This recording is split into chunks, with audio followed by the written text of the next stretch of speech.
Tunjuk tangan. Apa? Enggak saya itu. Terus apa lagi? Yang paling berperan.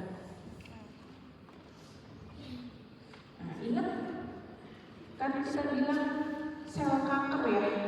Berarti bentuknya apa? Sel. Ya kan namanya sel kanker.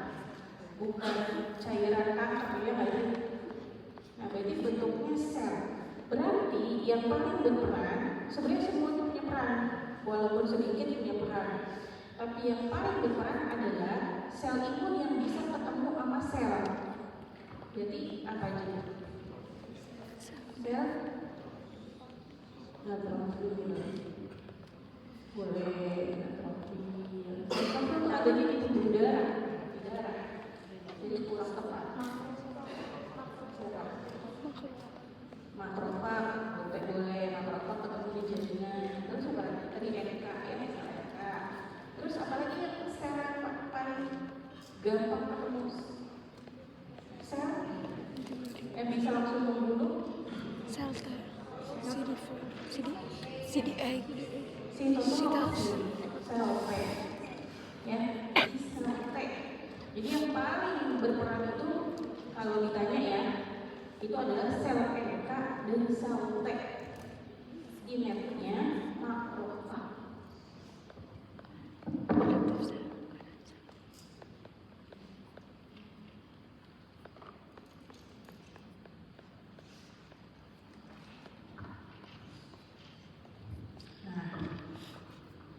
Lanjut ya. Nah,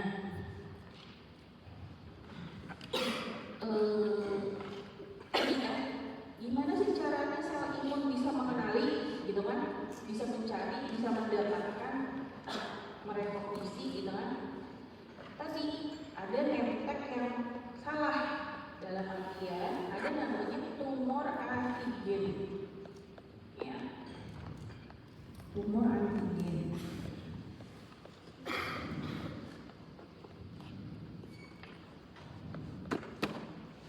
Tumor antigen. Tumor antigen itu apa ya? Antigen karena ada tumor, ya. Ada dua. Kalau yang ini kan sel sehat ya, ya udah sel sehat. Nah, sel sehat. Kalau yang tumor antigen ada dua, TAA sama TSA. Kenapa nih ya? Bagi saya, TAA sama TSA. TAA itu apa sih? TAA itu kepanjangannya tumor associated antigen. Nah, dia itu apa itu maksudnya? Maksudnya itu dia sebenarnya protein normal dalam sel, tapi over expression, berlebih, kebanyakan gitu. Ya, misalnya harus di permukaan ada dua. Nah, dia jadinya kebanyakan, berlebihan.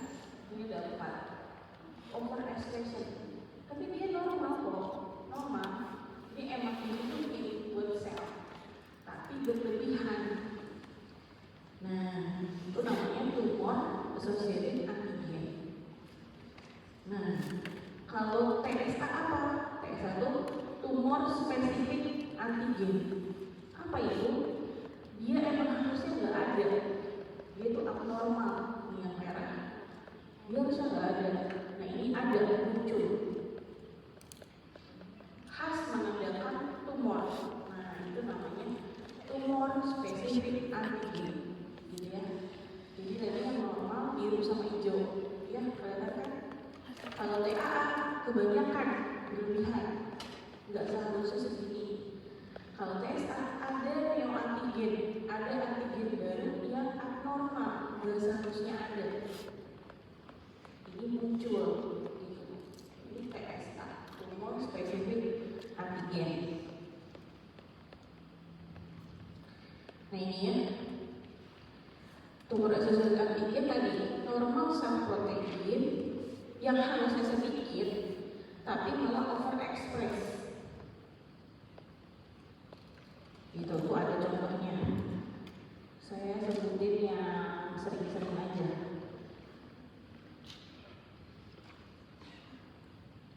rich protein itu menandakan renal karsinoma. Rich protein itu sebenarnya protein transmembran, dia normal, dia itu bisa fungsinya untuk apa ya kalau protein transmembran untuk ya pertukaran nutrisi gitu, atau untuk inflamasi juga bisa. Nah, normal tapi kelebihan gitu ya, jadilah renal karsinoma, karsinoma ginjal. Atau protein HER2. Kalau protein HER2 biasanya fungsinya untuk pembelahan sel. Normalnya itu sebenarnya, tapi berlebihan. Ini pada kanker ovarian sama payudara. Terus mage, ini pada melanoma. Kalau mage biasanya untuk warna kulit, tapi berlebihan gitu, jadilah melanoma. Kayak gitu ya. Jadi TAA itu tadinya normal, tapi overekspresi. Nah kalau TSA gimana? Nah TSA memang betul-betul spesifik antigen. Spesifik antigen tumor. Jadi dia memang bukan protein normal, bukan protein yang fungsinya dibutuhkan, tapi malah muncul gitu ya. Contohnya ya, MOP1 itu bikin melanoma. Protein E6 sama E7 kotak cervix ini dari virus HPV ya, sama protein LMP itu limfoma.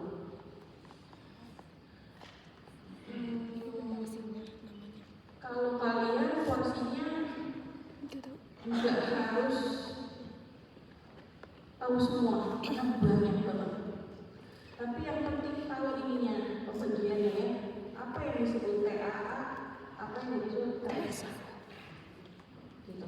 Nanti kalau pas S2, kalau lanjut S2 atau lanjut spesialis, mungkin harus wajib hafal. Biasanya saya hafalinnya yang TSA aja. TSA lebih sedikit. Jadi kalau ngapalin itu begitu, ngapalin yang sedikit aja. Kalau di luar itu berarti bagian yang lain gitu. Ya. Nah ini tentang tumor antigen. Sampai sini ada yang mau tanya? Ada berat pembahasan, tapi semoga bisa dipahami ya. Oke. Nah sekarang bagaimana caranya sel imun mengenali? Nah ini gambarnya gambar yang lumayan sederhana. Kalau yang atas itu normal ya, sel normal. Jadi tidak ada di pengenalan sel T. Kalau gambar yang kedua, di sel kanker itu karena memang sudah sangat abnormal metabolismenya, dia bisa bikin sel jadi termutasi gitu. Protein termutasi, jadi protein normal tapi bentuknya nggak sesuai gitu. Nah itu juga bisa dikenali sama sel T. Jadi ini cara-cara gimana sel T itu bisa mengenali sel tumor. Atau yang kedua, produk onkogennya. Jadi produk onkogennya itu dikenali sama sel T. Pokoknya prinsipnya produk dari sel kanker dipresentasikan oleh MHC. Ini MHC. Kalau ke sel T CD8 berarti MHC kelas berapa? Satu ya. Jadi sel abnormal tersebut mempresentasikan melalui MHC kelas 1 ke sel T CD8. Yang ini tadi overekspresi protein itu juga bisa dipresentasikan MHC kelas 1. Atau virus yang udah masuk dalam sel itu juga bisa dipresentasikan MHC kelas 1.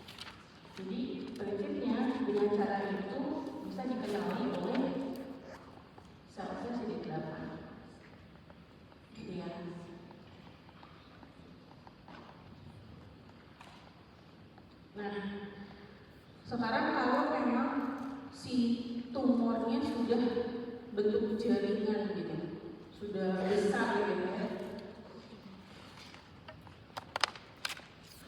sudah terbentuk massa jaringan ya.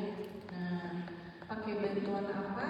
Nah, pakai bantuan sel dendritik. Sel dendritik. Jadi sel tumor itu nanti ngeluarin antigen yang tadi kita sudah pelajari. Nah, antigen itu ditangkap oleh sel dendritik. Nah, nanti sel dendritik ke limfonodus. Di limfonodus dia ketemu sama sel T, ya, sel T yang masih imatur. Ini enak banget ya, ini kayak bintang habis di bagian yang pengen imatur. Saya pakai kursor mouse aja ya, kelihatan kan? Kelihatan.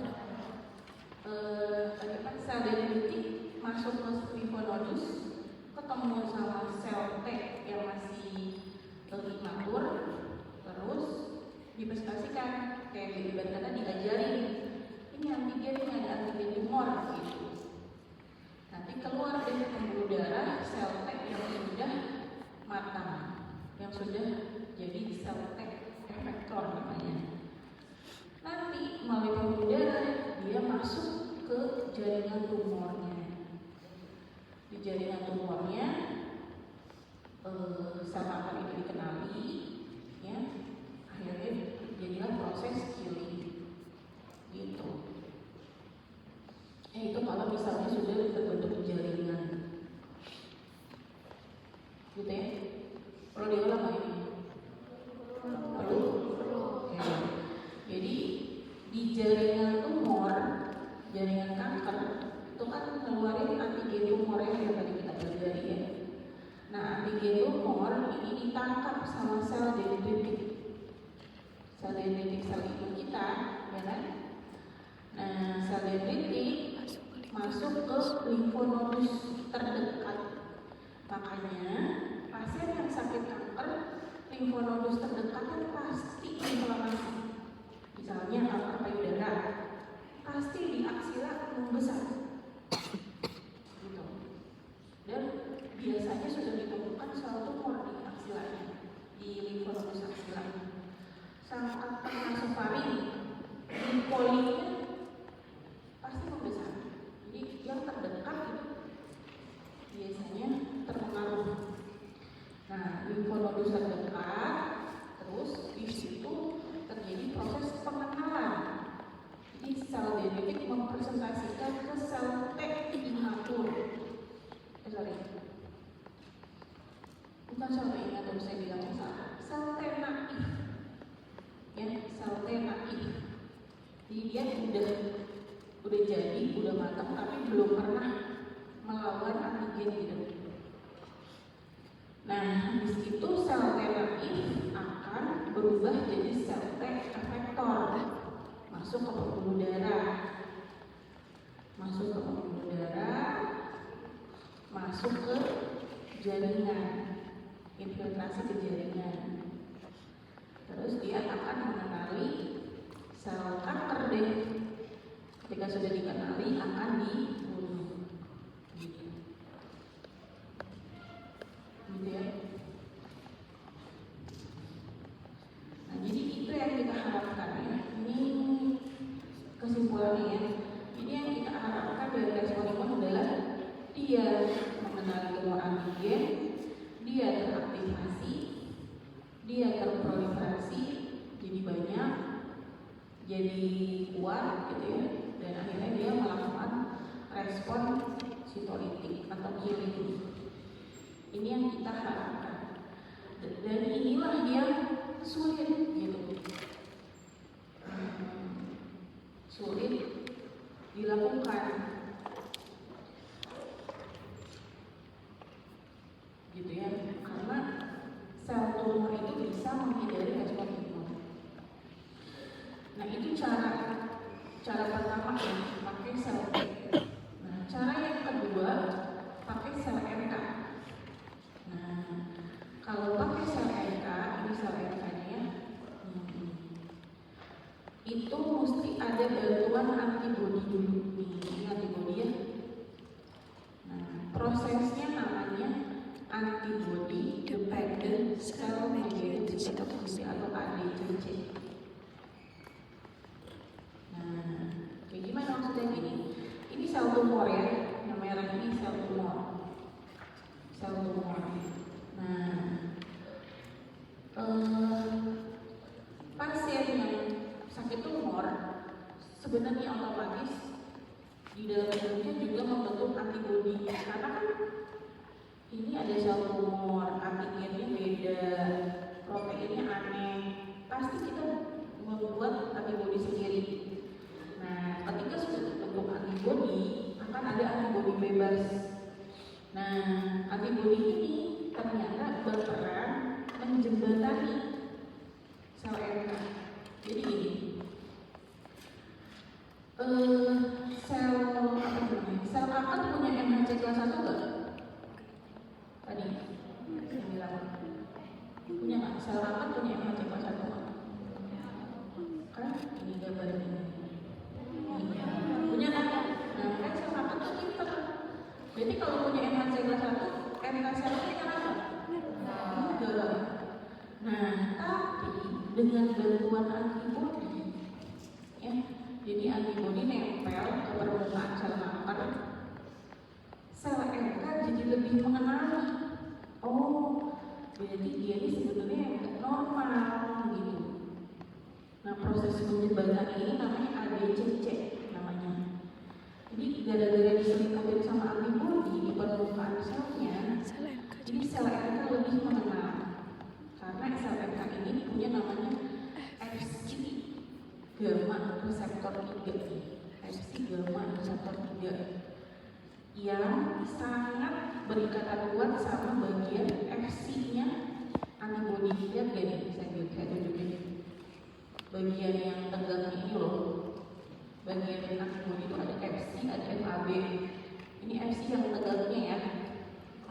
Nah, itu tuh sangat dikenali sama sel NK gitu. Nah, gara-gara itu ya udah terjadi proses kilingnya, keluar granul, keluar perforin, keluar granzyme gitu. Mati deh sel apanya gitu. Jadi proses dibantu sama antibodi namanya apa nih? Antibody dependent cell mediated cytotoxicity. Kenapa sel NK bisa mengenali sel kanker? Karena ada antibody. Satu dulu mic ini. Biar kedengaran, biar saya ngerti kalian paham. Kenapa sel NK bisa mengenali sel kanker? Tadinya nggak kenal. Karena ada antibodinya. ada antibodi. Bagian mana yang dikenali NK? Fc reaction. Fc reaction. Karena sel NK punya reseptor apa? FC Reseptor 3. reseptor 3. Ya, reseptor 3. Gitu ya. Nanti dia akan mengeluarkan perforin dan granzyme. Perforin itu bikin bolong-bolong. Ya, perforin di luar kerja, dia bikin bolong-bolong. Granzyme-nya masuk. Nah, granzyme yang membunuh gitu. Mati di sana. Gitu ya. Sampai sini sudah bisa dimengerti kan? Bisa.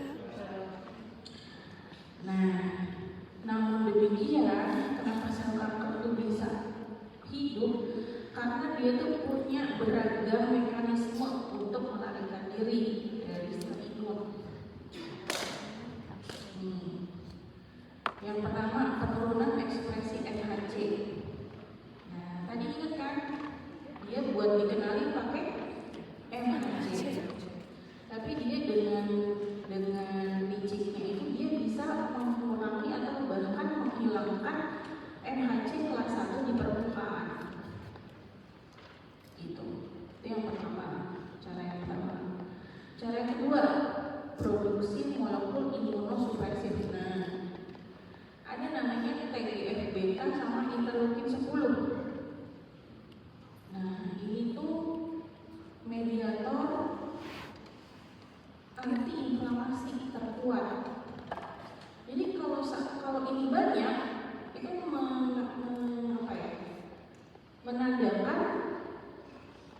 tidak terjadi inflamasi gitu loh. Makanya sel imun mikirnya oh aman gitu, karena ada TGF-beta dan interleukin 10 gitu ya. Jadi ini anti-inflamasi. Terus rekrutan sel imunosupresif. Nah, apa itu? Sel T regulator sama makrofag regulator. Maksudnya apa? Maksudnya dia bisa memproduksi sel T regulator. Jadi gini, ya udah ada sel T, tapi nggak akan membunuh, justru mencegah, malah mencegah gitu ya. T regulator itu biasanya muncul di akhir. Jadi kalau proses inflamasi supaya jaringan udah sakit gitu ya, misalnya nggak sakit berkelamaan gitu ya, di akhir itu muncul sel regulator sebagai penanda menyeimbangkan gitu. Jadi oh udah tereliminasi bakteri atau virusnya, ya udah stop gitu. Nah regulator di akhir.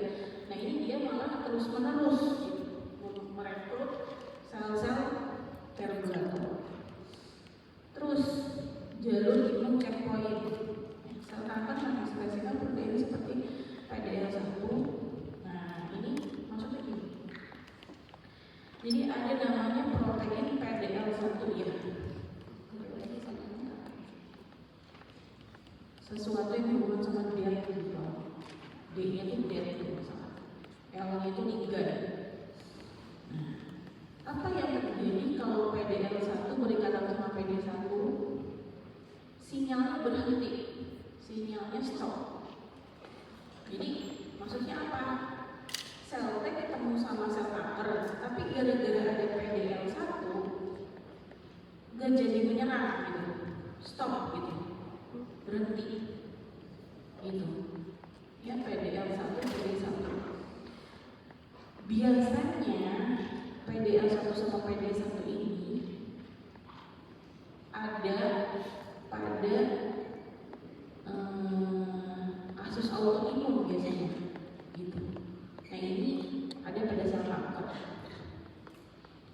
gitu ya. Nah jadi si 4 mekanisme inilah yang membuat sel kanker mampu bertahan dari respon imun ya. Tapi justru dengan informasi ini maka muncul namanya imunoterapi. Jadi bisa sama manusia, sama kita, sama peneliti, sama dokter itu direkayasa gitu, kata gitu ya. Gara-gara ada namanya, ada namanya imunoterapi. Jadi imunoterapi adalah cara laksana kanker pakai respon imun tubuh pasiennya gitu ya. Jadi nanti distimulasi, direkayasa gimana caranya yang tadi itu bisa diatasi.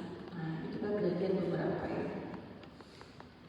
Nah ini macam-macam imunoterapi. Jangan pusing sama gambar ini, saya cuma mau nunjukin macam-macam imunoterapi ya. Ada small molecule terapi, ada B-cell terapi, oncolytic virus, vaksin, sama antibody.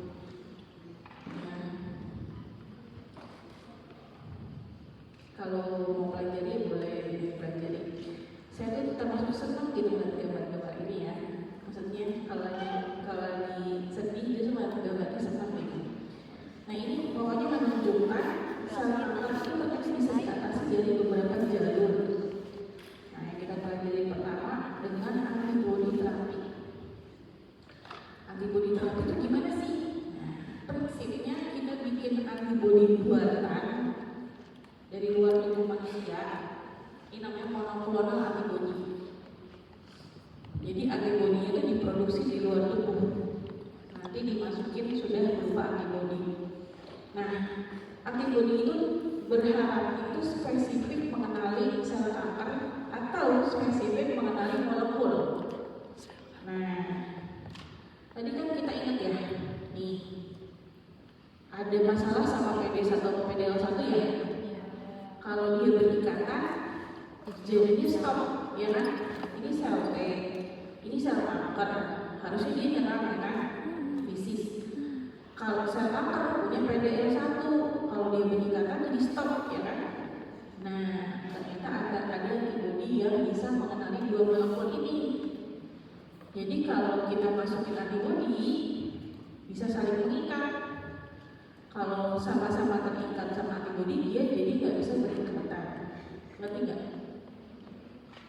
Jadi proses stopnya itu dicegah, gitu. Negative regulationnya dicegah.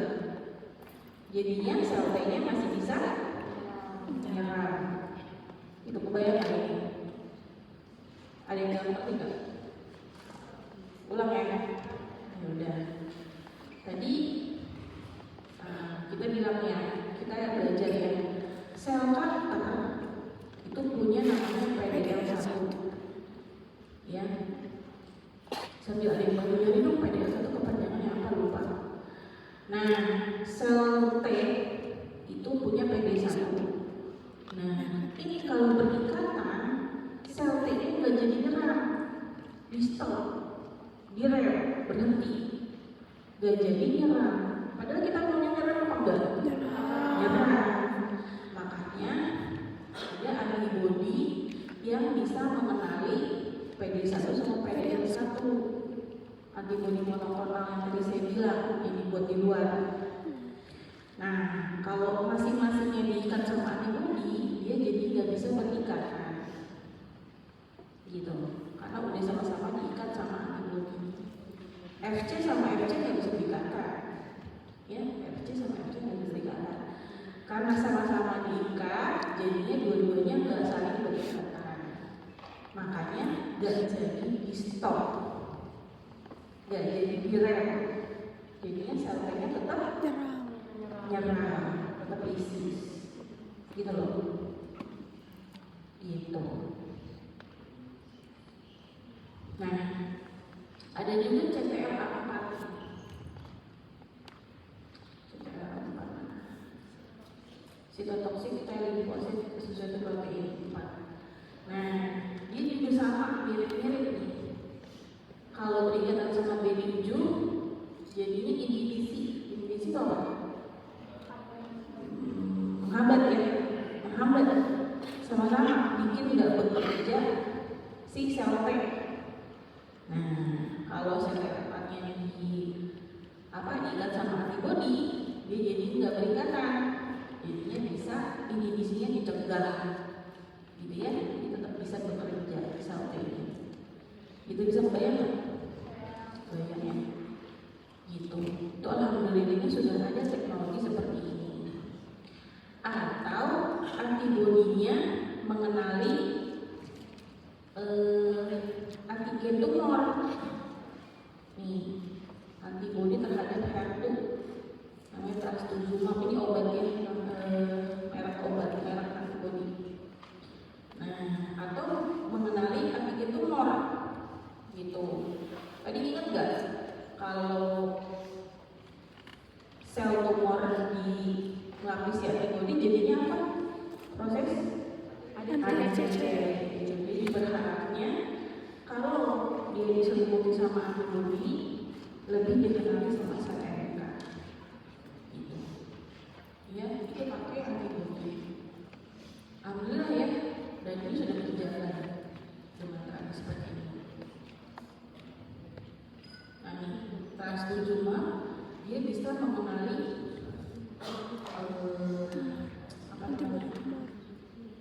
antigen tumor HER2, ya. Jadi bisa ADCC atau bisa menghambat cancer cell proliferation. Karena tadi HER2 untuk mitosis ya, mitogenesis HER2 untuk proliferasi sel. Nah, kalau dia sudah diikat, jadi dia bisa berfungsi. Gitu. Itu antibodi ya. Antibodi mengerti nggak? Tidak. Coba dong yang ulang perempuan dong sekarang ulang antibodi.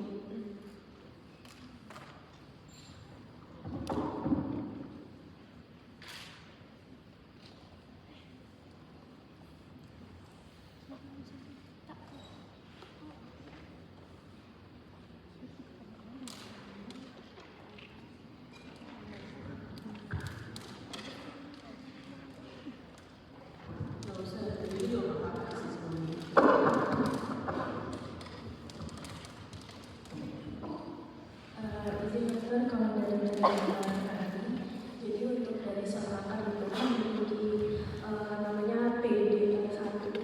Nah kalau dari sel kita itu ada namanya PD1. Nah itu tuh ketika berikatan, itu tuh nanti bakal menghambat sel kita tuh menyerang sel kanker tersebut. Makanya dari situ ada namanya antibodi terapi antibodi. Jadi antibodi yang dimasukkan ke dalam tubuh kita sehingga mengikat keduanya. Antibodinya mengikat PD-L1, antibodi satunya mengikat PD1 sehingga tidak terjadi ikatan. Nah, jika tidak terjadi ikatan tersebut, sel T kita bisa menyerang sel kanker tersebut. Oh ya, ini ada kepanjangannya program dari 31 ya, PD-nya. Iya, ada kepanjangannya. Terus apa lagi?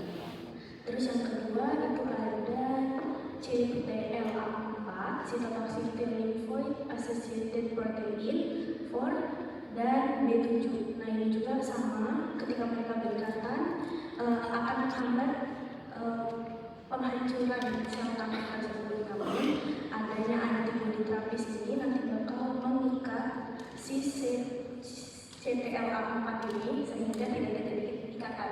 Makanya sel tubuh kita bisa menghancurkan atau membunuh si sel kanker. Terima kasih dok. Oke. Atau antibodi terhadap tumor antigennya, ya. Ini antibodi terhadap HER2 contohnya, dia bisa dikenali atau bisa langsung dicegah gitu ya proliferasinya, gitu ya.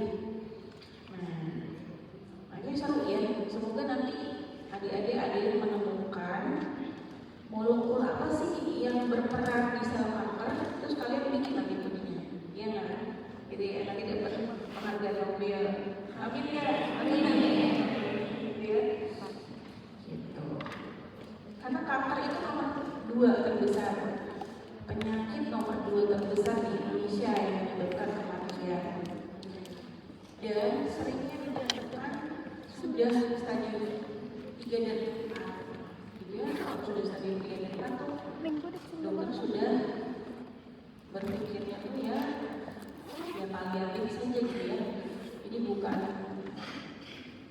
mindsetnya bukan untuk menyembuhkan gitu, tapi lebih ya gimana caranya dia hidupnya masih apa ya, masih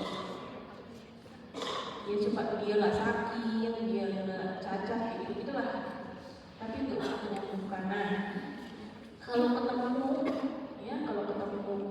imunoterapi yang handal gitu ya, maka mindsetnya menyembuhkan ginjal ya sampai tuntas gitu. Oke, itu antibodi. Nah, habis itu vaksinasi. Nah, vaksinasi juga sudah ada ya, vaksinasi HPV ya bagi perempuan-perempuan nih, adik-adik yang akhwat ya, kalau belum menikah bisa tuh vaksinasi HPV ya.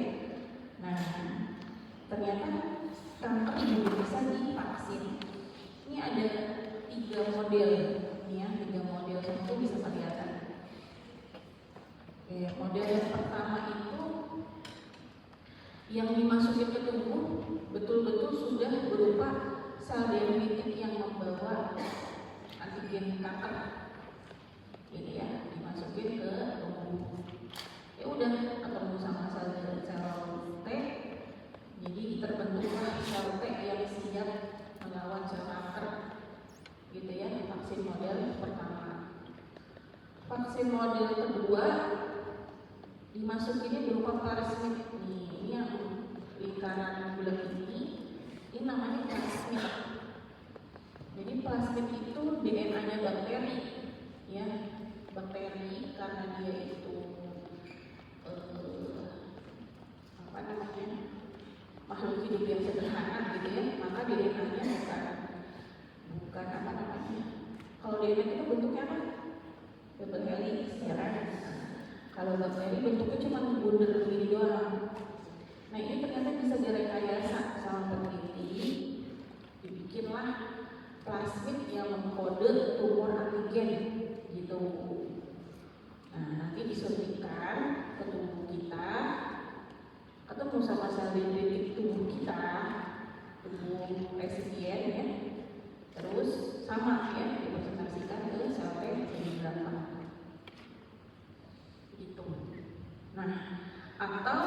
model yang ketiga, vaksin yang ketiga, bukannya tumor antigen yang dimasukin, tapi plasmid juga yang disuntikan, ya. Tapi yang dimasukin tuh kostimulator gitu. Kostimulator ini contohnya B7 sama IL-2. Nah, ini dimasukkan ke sel tumor. Nah, dimasukkan ke sel tumor. Nanti pada prinsipnya sel tumor jadi lebih mudah dikenali, gitu ya. Nah, lebih mudah. B7 ekspresi tumor sel, stimulan tumor spesifik di sel. Jadi lebih mudah dikenali oleh sel T. IL-2 lebih mudah mendiferensiasi dan memproliferasi sel T. Ya, ujung-ujungnya sama ya, ujungnya sama ya. Akan terbentuk sel T yang teraktivasi dan spesifik terhadap sel tumor. Gitu. Karena kan tadi masalahnya ya, masalahnya yang ini adalah lebih ke, lihat deh coba baca, lebih ke sel ini tuh jadi nggak bisa mengenali gitu, karena mendekati itu nggak bisa gitu, mengenali itu nggak bisa, MHC-nya nggak ada, terus imunosupresif, namanya ada imunosupresif ya, melawan imun, menekan imun, terus sel TD2 jadi lebih ke sulit mengenali, bukannya sulit menyerang ya nggak, bukannya sulit membunuh. Nah maka kita bisa bantunya itu gimana caranya supaya dikenal, gitu ya. Itu bisa pakai vaksin. Gitu. Oke, udah. Jadi dari semua imunoterapi, paling tidak kalian paham antibodi sama paham vaksin. Karti udah pernah dijelasin belum ya? Karti kok nggak ada? Padahal karti dulu yang udah. Kenapa nggak ada karti? Karti udah pernah dijelasin belum? Nggak ada. Karti itu ya belajarnya pasti akan ini kita akan dijelasin arti sel. Jadi sel T kita, sel T penderita ya, sel T penderita pasien diambil dulu, ya diambil dulu. Jadi kayak transfusi darah diambil dulu, terus di laboratorium itu dikultur. Jadi dibikin sel T-nya itu sudah lebih upgrade gitu. Nanti dimasukin lagi kayak pakai infus. Ya, itu namanya CAR itu panjangannya chimeric antigen reseptor T. Gitu. Jadi sel T-nya tuh dibikin hebat tapi di luar tubuh manusia. Bisa nggak itu bisa? Udah banyak yang limfoma pakai CAR. Pasien limfoma, jadi pasien limfoma tuh datang sehari diambil dulu darah, terus dikultur, nanti besoknya diinfusin lagi gitu. Dengan sel T yang udah hebat gitu, sel T yang sudah punya perangkat melawan sel tumor, gitu ya. Ini terapi, ini antibodi terapi, ini vaksin ya. Oke, imunologi itu